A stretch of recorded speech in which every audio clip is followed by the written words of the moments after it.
ബിരുദാനന്തര പാഠപുസ്തകങ്ങളെയും കാവ്യവൽക്കരിച്ച നരേന്ദ്രമോദി സർക്കാർ. പാഠ്യപദ്ധതിയിലെ UGC എംബ്ലത്തിന് പകരം സരസ്വതിയുടെ ചിത്രവും പ്രാർത്ഥനയും.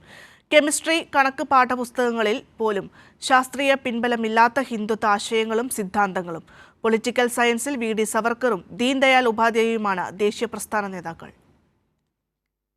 കേരളവും തമിഴ്നാടും ഉൾപ്പെടെ ദക്ഷിണേന്ത്യൻ സംസ്ഥാനങ്ങൾ ശക്തമായി എതിർക്കുന്ന ദേശീയ വിദ്യാഭ്യാസ നയത്തിന്റെ ഭാഗമായാണ് മോദി സർക്കാരിന്റെ കാവ്യവൽക്കരണം. UGC പ്രസിദ്ധീകരിച്ച ബിരുദാനന്തര കോഴ്സുകളുടെ പാഠ്യപദ്ധതി ചട്ടക്കൂടിന്റെ കരട് പൂർണ്ണമായും കാവ്യവൽക്കരിച്ചു.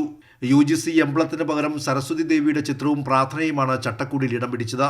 ശാസ്ത്ര വിഷയങ്ങളിൽ പോലും ഹിന്ദുത്വ പുരാണങ്ങളും ആശയങ്ങളും തിരികെ കയറ്റി.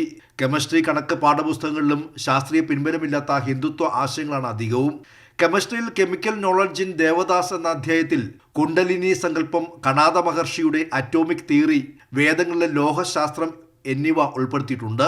കെമിസ്ട്രിയിൽ റെഫറൻസിനായി ഉൾപ്പെടുത്തിയ പാഠപുസ്തകങ്ങളൊന്ന് ഹിസ്റ്ററി ഓഫ് ഹിന്ദു കെമിസ്ട്രി എന്നാണ്. മാത്തമാറ്റിക്സിൽ വേദിക് മാത്തമാറ്റിക്സ് സൂത്ര, നാരദ പുരാണത്തിലെ മാത്തമാറ്റിക്സ് എന്നിവയും ഉൾപ്പെടുത്തി. പൊളിറ്റിക്കൽ സയൻസിൽ VD സവർക്കർ, ജനസംഘം സ്ഥാപക നേതാവ് ദീൻദയാൽ ഉപാധ്യായ എന്നിവരുടെ ജീവചരിത്രവും പഠിക്കണം. ദേശീയ പ്രസ്ഥാനത്തിന് നിർണായക പങ്കുവഹിച്ച നേതാവായിട്ടാണ് VD സവർക്കറെ മോദി സർക്കാർ പാഠപുസ്തകങ്ങളുടെ പുതിയ തലമുറയെ പരിചയപ്പെടുത്തുന്നത്. കൈരളി ന്യൂസ്, ദില്ലി.